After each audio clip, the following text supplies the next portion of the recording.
business of obituaries. Who knew? Who knew there was a prolific business that is on the rise, on the horizon? All of us funeral directors know the importance and the elegance, intricacies it takes to write an obituary. Today we have on, I would say maybe a professional obituaryist. Is that even a word? Today we have on Sarah for My Modern Tribute. Hi, Sarah. Hi, thanks for having me. Appreciate Of it. course. So I would say, just a quick, instead of obituary or even eulogy, Yeah. when I had this idea for the business, I said, what's a just more positive, refreshed take on obituary? And so I came up with tribute. So I Yeah. try to use tribute as much as possible, because to my understanding, obituary is something you put in the paper and it's overpriced and it's not personal. And then you have eulogy, which is usually by other people who aren't you, who have their own perspective of how you navigated life and their opinions and whatnot. But a tribute, my modern tribute, I want to be associated with your point of view. It's your eulogy with all your thoughts, all your lessons, all your values, all your takeaways from life in one document. Because I have to ask you, you've been to way more funerals than I have been. Yeah. But when time you heard the person who died, when was the last time you heard from them at their funeral, other than like a legacy video? Right. It would be never. The answer is never. And it would be pretty creepy if you did. That's the thing. And I could not shake that question. And that is why, my whole idea was born out of grief, which I referenced in another podcast, The Heart of Hospice. I went Uh-huh. into great depth, the emotional kind of birth of my modern tribute. But Sure. from a standpoint, it didn't make any sense to me that we go to my funeral. So say I died. Mhm. Why is everyone else going to get up and talk about me, but my voice isn't heard? I'm the only Yeah. one who experienced me, my head, my lessons, my Yeah. mistakes, my accomplishments, my everything. Why would I just let that go away? That doesn't make any sense. It dies with me. So I couldn't shake that. And Yeah. which is really interesting, is I have no experience in the death industry. I just love human stories. I've always had a little bit of a dark, twisty side to me. I Don't we love all? reading. Yeah, don't we all? But I started out actually calling estate attorneys, thinking I'd partner with them. Yeah. And they're just as death phobic as, well, by majority, I feel, than the rest of America. Hmm. And slowly but surely, I ventured over to the funeral space and started talking to funeral directors. And my favorite part is that I had my idea for my business. I launched right away and I started interviewing writers as soon as possible. So I was in my office for 3 weeks straight, just barely showered, living off of espresso and bagels, just. And one day I said, you know what? I think I'm just going to go talk to some funeral directors. I think I'm just going to walk in. And I did. I just got in my car and I drove around all over Minneapolis. I think I visited at least a dozen funeral homes. And I just walked in and asked, are you offering a service like this? And they all kind of looked at me like, who is this weirdo? Which is fine. It is kind of weird. And they said, no, we're not. I'm like, oh, okay, that makes sense. And I learned a lot about the pre-need space Hmm. and just the industry in general. And I'm a research queen. So if I find something, I'm going to go to town and figure it out. Yeah. Um, but yeah, and that's kind of how I landed my little niche in the pre-need area, and is fascinating in and of itself. I also know it's a very competitive space. Sure. It sure is. Yeah. There's a lot of people. We were just in Las Vegas for the convention, and seeing how many companies are out there for pre-need can be overwhelming for a funeral home or a funeral director trying to decide who you would like to use and what would be the best fit for your funeral home. So there are little things that we would need to look for them to distinguish, because they are a lot of times pretty similar. You just want to have the best rate, the best writing policy, whatever's gonna be easiest for the funeral home, the most transparent. But if there are little things which we can lead into that a pre-need company can do to set themselves apart for other funeral homes, funeral directors, that is very beneficial. I'd like you to backtrack a little bit, and let's talk about what specifically My Modern Tribute is and what you do for any funeral directors that don't know who you are, and an apology for saying obituary. That is the old hard-headed funeral director in me getting pounded over my head thousands of Yeah. times, writing a million of them. But yeah, tell us about So My Modern Tribute. cool. So how it works is we write a client's eulogy in there from either first person or third person before they die. It's a pretty simple process. I have a team of writers. I don't write them myself. I find the best writing talent I can find, and then I want them to stay with me forever. And so I've curated an incredible team, not just good or great, but exceptional writers. Yeah. So basically I send the client, and I'm kind of the middleman. I act as the liaison. My writers just do what they do best, interview and write, Yep. and I handle everything. But essentially, we send the client a tribute questionnaire, and that gets the nuts and bolts of your life. You know, what's your name, your date of birth, where were you born, honorable mentions, your family members' names, pets, accomplishments, career, you name it. It's only about 10 questions, but we get a lot out of it. Yeah. That way, usually I can look on paper and say, okay, I see this questionnaire. I know exactly which writer to match them with.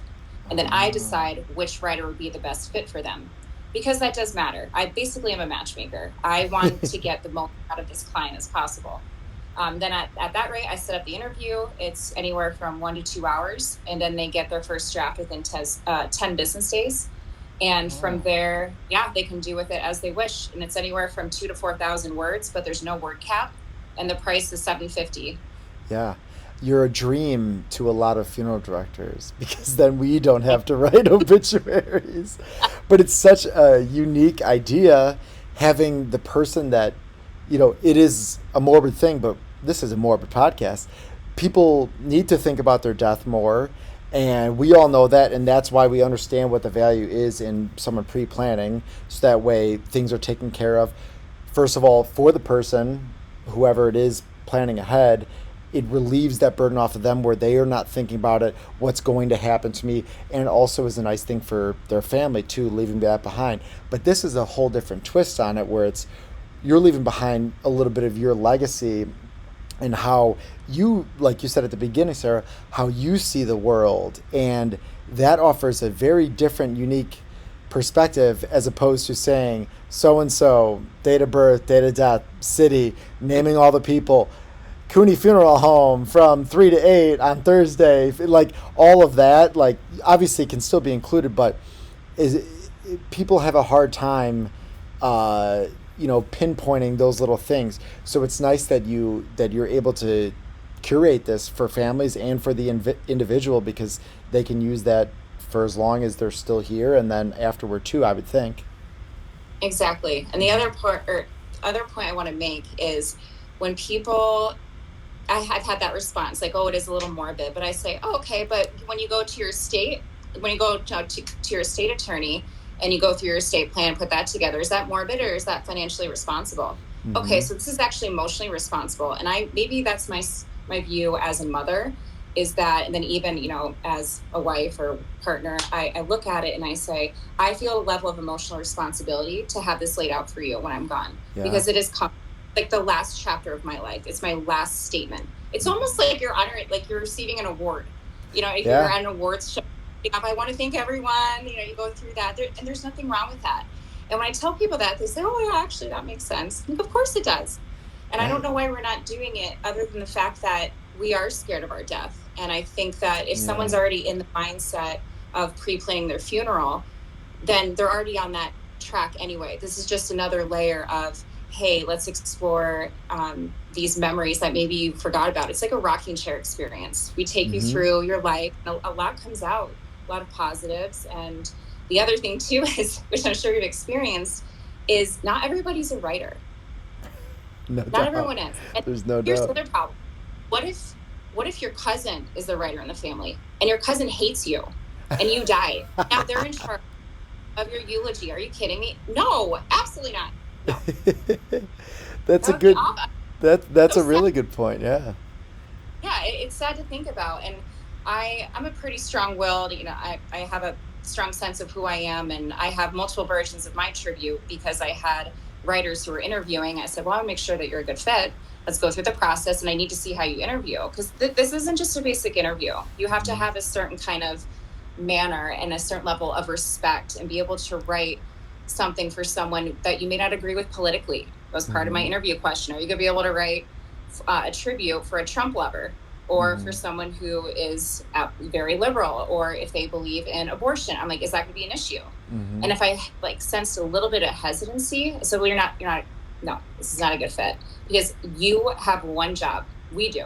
Everyone at My Modern Trivia have one job, and that's to get your story and to have it reflect you, your views, and to the point where you look at it on paper and it's almost like it slaps you in the face, because you say, oh my gosh, that's me and that's my life. And it's cathartic. It's done, and it's there in case something happens to you. I mean, I'm not guaranteed the next 5 minutes. I could get hit by a bus tomorrow. I'm young and I'm healthy. I'm also not naive in that sense. But that's just my take. No, that's something that us funeral directors, we know all too well, that every day is so valuable, and you just never know what's going to happen. And it's always a good idea to be prepared for any circumstance, really. And that's what you're doing, and you're doing it in a unique way, a different way that a lot of people haven't thought about before. But when you do think about it, it's like, well, of course I want to be able to show the world who I was, or my family, or maybe future generations even. Honestly, like, this is who your great grandfather or great grandmother, whoever it was, is, and then they could live on in that memory. And to have it done by a professional can only enhance it a million times over what I'm gonna write off or an old school funeral director off an old keyboard maybe, or a typewriter. But it's a very cool, unique perspective. I'd like to know, what are some of the things that you typically would ask a family member, like, to uncover these questions and these answers? Well, that would be a question for my writer. But what I usually do as part of my job is, the client comes to me, and I've sourced a lot through my own network.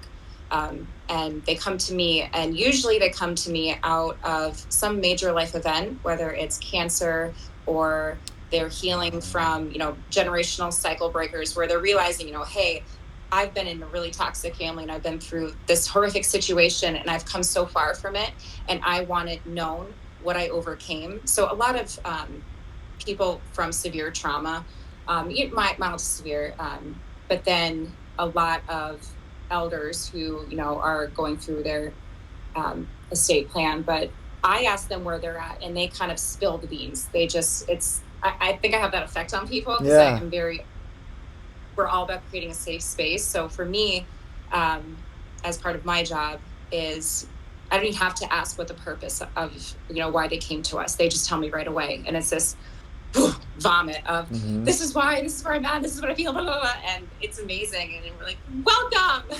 Boy, I'm glad you're not interviewing me right now. Yes. So Sarah, one of my top writers, we call her the other Sarah. Sarah, she's a physician's assistant, and she's been in women's health for over 14 years. Cool. And she is just, you just have to have a specific personality for it. You have to be an excellent communicator and know when to push and when not to, and what to pull from. And it's truly an art form, because it is, you're writing someone's life story. This isn't just a death announcement. This is pulling together something they said from 45 minutes ago, and putting or applying that to a lesson that they learned when they were 12, and then intricately playing it through like a whole theme. And it's this whole thing that's beyond me. And that is why I find the talent, and I keep them, then I go make the connections, because that's what I'm best at, is going and finding people and convincing them, why they should do what, or why they should have their trivia written, or why they should partner with us. And, I'm relentless, and I'll talk to anybody. I mean, even when I went and talked to the funeral homes, I was bringing fresh baked cookies, like birthday cake ones. I'm like, smart. Yeah, I just have no problem telling anyone and everybody about it. But what I found is, what I've created for the writers is an opportunity to do what they do best, and that's just write. It's a dream. They can do. It's a phone call or a Zoom, anywhere in the country. It's remote, so it's and you take away, or you take that aspect off of them so they can do their job to their best ability, so they don't have to worry about all the coordinating, planning, and where is, the business going to come from, this and that. They're able to do their job to their best of ability. So that's a really cool thing, and I'm sure it makes it even better experience for everyone involved. How did you get into, so I'm assuming now that you probably work with certain funeral homes and they offer it, or how did you get into funeral homes, and what is the system like for using your company?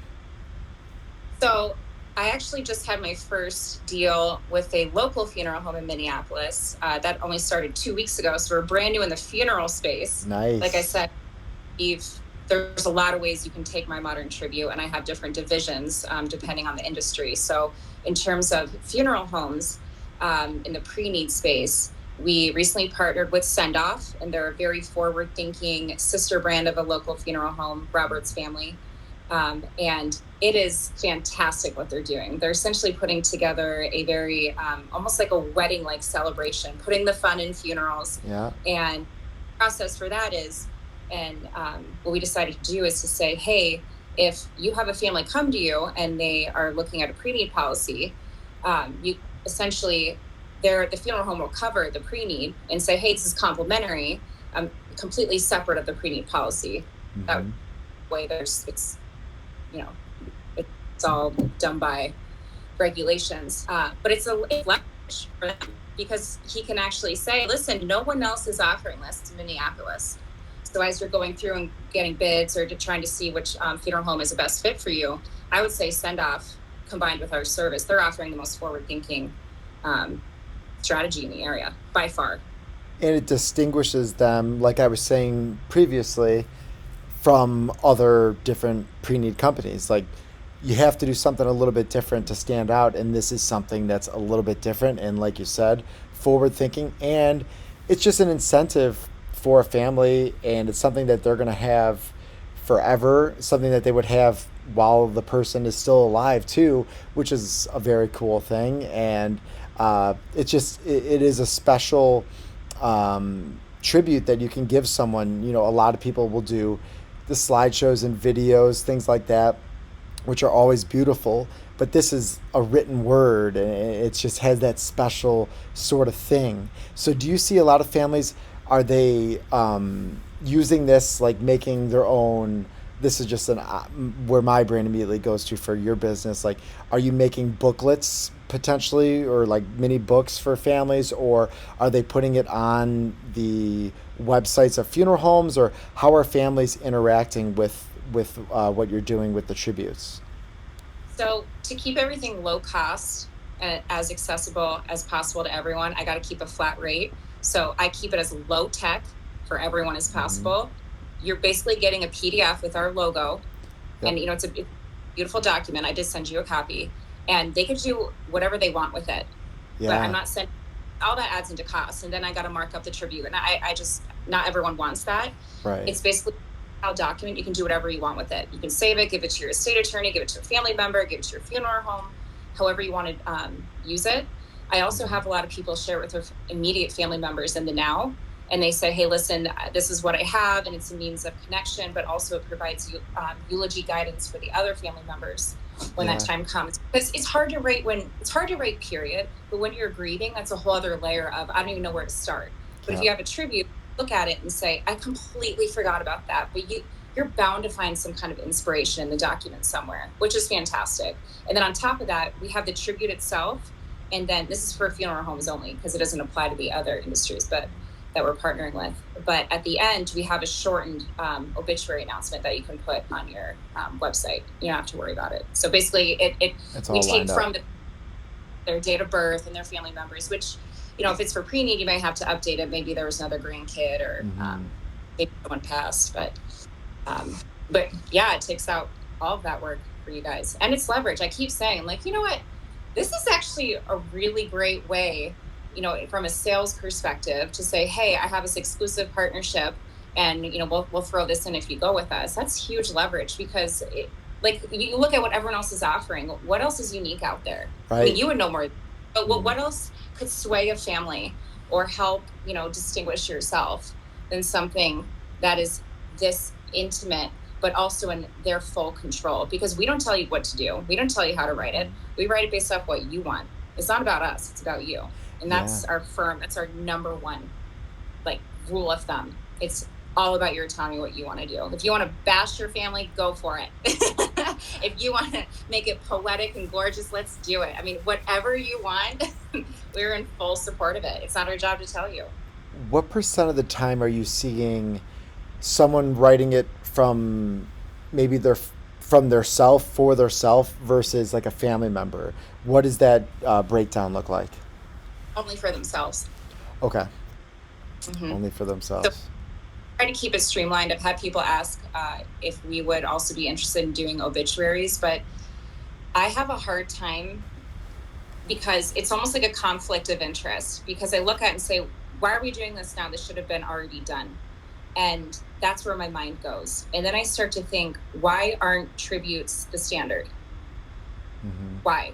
And so for me, that is like a driving, consistent factor for me, because I think that if more people had their tributes written ahead of time, we'd be much better off, because it is like a final chapter in someone's life. And it does bring about a sense of closure and peace for the family. And it does Yeah. act, because you can't solve grief, right? Like, grief is not a problem to be solved. It's not, it's just something you live with. Hmm. But this at least gives you some sense of where they were at. And it's just beautiful. And you get to give that to your kids. Maybe, your mom dies and she had her tribute written and she never got to meet your grandkid or your children or her grandkids, and then Right. her great grandkids. It's a family heirloom at that point. It's a Yeah. staple. It is. It is. And I think it's got to be eye opening for the person, that's writing it for themselves to be like, wow, look at all the things that I've accomplished. And it's got to be very moving, or maybe it gives you a kick in the butt too if you're not completely satisfied with for where you're at. So that's got to be something that's really special for someone, having an outside perspective, writing about what you've done in your life. I think that's a very cool additional aspect too. It's like a radical therapy exercise, but we're not your therapist, kind of Yeah, thing. Like, we don't solve your problems or talk about it in depth. We just ask and, get a story put together. But my favorite thing about it, especially with, because we've done as young as 27 and as old as 91 age ranges. And my wow. favorite is, there's the client when they come to me, then there's the client after the interview, and then once they read it. It's Hmm. three different stages. And whenever someone's, oh, I'm so excited to get this done, or, oh, I'm so excited to, I have a lot of clients who actually buy a tribute for their parents for Christmas gifts. That's That's been a new cool. thing. Fun. Because then the parents get to really enjoy it and not think about cost or anything. But my favorite is when someone is super excited about getting theirs done. And I just think to myself, you have no idea what's about to come for you, because it's an incredibly cathartic, emotional, positive experience every Yeah. single time. And I'm not exaggerating when every single client just says, wow, I never thought. It does range from, the men are a little more stoic, but the women are like, this is, oh my gosh, I sobbed when my mom had hers done. So of course my family, they have theirs done. Yeah. But mom and dad called me sobbing afterwards, and they said, Sarah, this is unbelievable. And oh my gosh. And I'm like, now you get it. Now you get it. And so Yeah. part of me, and I would never force that on anybody, because clients come to us when they're ready. But part of me wants to say, all right, if you're going to partner with us, you have to understand what it's like to have your tribute written. And like, Yeah. you almost need to have, because you're going to be able to kind of pitch it that much more or leverage it. Hmm. And also, it's responsible. And it's an amazing, tool to have, and something to add to your estate plan or your will. So yeah, it changes you. I feel every day, when they say, oh, live life to the fullest and all those quotes and whatnot. But I live like that, because this is my jam. Like, this is my job. This is what we do is, and when you're facing that every single day, which I'm sure you can relate to, but I'm like, why would I waste any time not maximizing what I have in front of me right now? Absolutely. And constant reminder every single day. Absolutely. That's beautiful and well said. I can only imagine that 27-year-old hopefully has to come back once a year to update or something. Yeah. He's my partner's business partner. So and he told me, he's like, oh, I want to have kids. But for him, it was actually like a testimony of faith. So his read more it was much more testimony based, which again, this just goes to show how many ways you can use your tribute. I've had people use their tribute as marketing material too. Yeah. And it's like a unique way to advertise yourself. They post them on their websites and all kinds of applications, which has been fun to navigate. Yeah, that's very cool too. Have you heard of anyone using your service during a eulogy at a funeral potentially? I think that would be a really beautiful thing and touching thing too. Also, another thought for families that have used your service, maybe to have them do an audio recording from their voice. Imagine on a funeral hearing your loved one's voice, their story. Woo! That would get anyone go into tears, I think. So we do record the phone call conversation. Nice. And we send that. So that's optional. Not everyone wants it, but we do. But that would be up to them. Like I said, I got to keep it low tech, especially when higher volume comes in. So we try to keep it as. That's an amazing idea, though. Maybe as a pre-need or anyone in the funeral director could maybe encourage that. That'd be another unique spin to do with it. Yeah. But your other question was, we have yet to hear a tribute read at a funeral, and no one's died yet. However, that's good. We did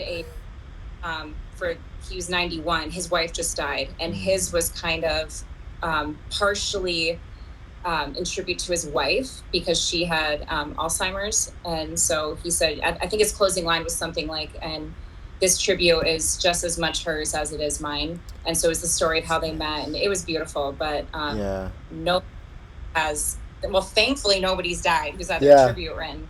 But as we go more towards the terminal patient, and that's a whole other thing where we're partnering with social workers and creating a division for terminal patients, which is exciting. But that'll be that's the last piece. That's the last thing we haven't seen yet, because we're still brand new. We've been open for just over a year and a half. Wow.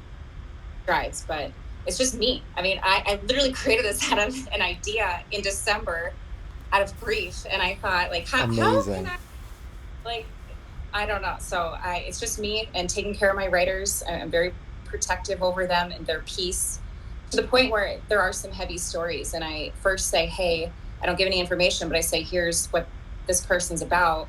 Is this something that you'd be able to do? I always ask permission. I don't just assign, it's a very intimate experience. Like I said, it's an honor to go to that level. And I always ask permission, and they always say yes, because tribute writing is its own genre. It's its own thing in and of itself. I did do one tribute. Sorry, Siri just went off. Okay.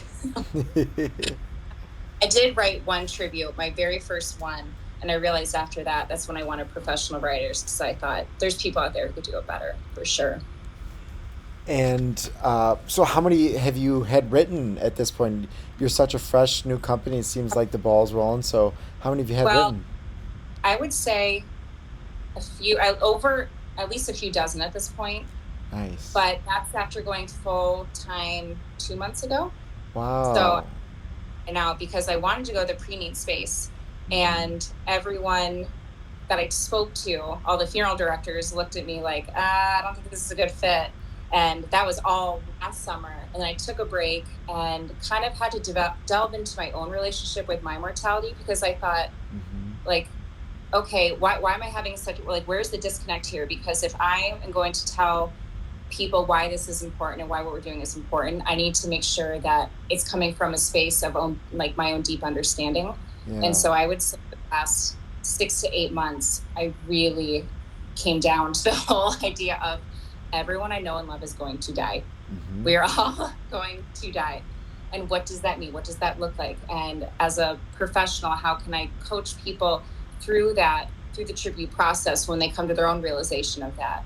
And so it's been a lot. I wanted to make sure that I was in a good space for that. It was really important to me that our values are in alignment with those that we're partnering with, especially with hospice and cancer. I mean, these are heavy things.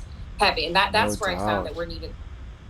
That is a whole other, I mean, it's a really exciting way that we're going, but it's been finding the right people and then also finding people to fund it. So I Yeah. basically have decided that cancer patients shouldn't pay for their tributes, and I'm going to find a way, find some donors to cover X amount of tributes per month and get that taken care of. So that's been what I've been focusing on, is going through my whole network and making that happen.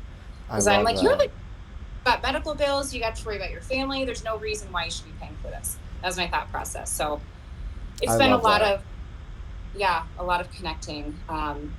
But we're making a lot of headway, which is exciting. That's awesome. Good for you. That sounds like you're going down the right path, and that's very exciting. What was you briefly touched on it a bit? I'd like you to go a little bit deeper on what was your reasoning or your drive behind the original idea, and how did you get here? And it's such a unique place to be in the death industry relatively, because you're in that world without a doubt or close to it. How did it come to be for you, and where is your background? It came, well, growing up, I loved to write, and I loved the chicken noodle soup for soul books. Yeah, Parents would get me those. yeah. And I love human stories and history. Um, but my main drive was, it was the anniversary of my first love, Andy. Hmm. He died, I think, gosh, 2013. I was married at the time. So I had a really hard time. I've never had anyone close to me die except for him. I've been very, very fortunate. I have not had a lot of loss in my life. Jeez. But yeah, Andy died. And when it just shook me to my core. I was married at the time and I didn't know how Yeah. to grieve him. And I could not stop thinking about how I wish I would have heard his last words. And Jeez. it, yeah, it's hard to get into without, every year around December, around his death anniversary, it would come up. Like, I wish I could just spoken to him one last time. And, Right. even then, that was when I was 17. But like the magic of your first love, it left a Right. huge impact, the blueprint of the exact kind of partner that I want in life. And that's what I have now. Like, it's incredible when you look back on the course of your life and realize who comes into your life and the impact that they've made and the lessons that they taught you. But he showed me the groundwork of exactly who I want to be with. And Yeah.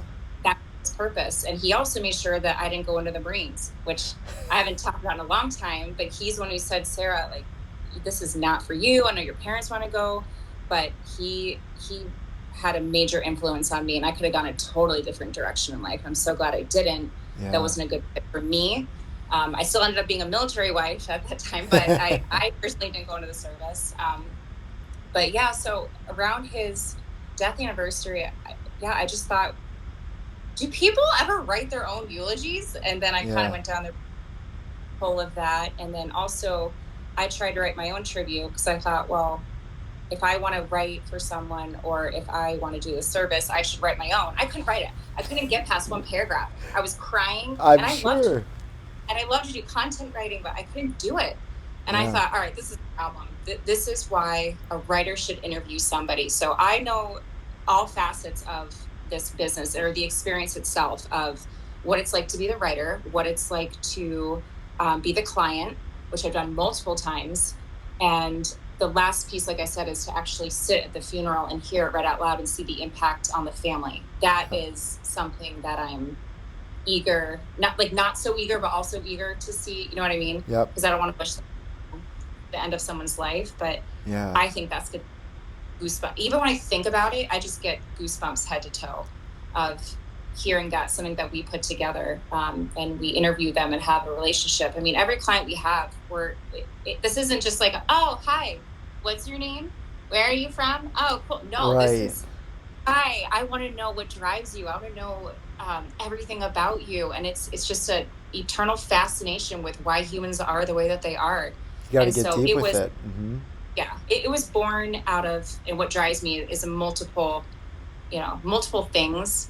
But Andy, I dedicate that, and I made several posts about it, even personally on my social media, is Hmm. I do dedicate what I do to his family, Hmm.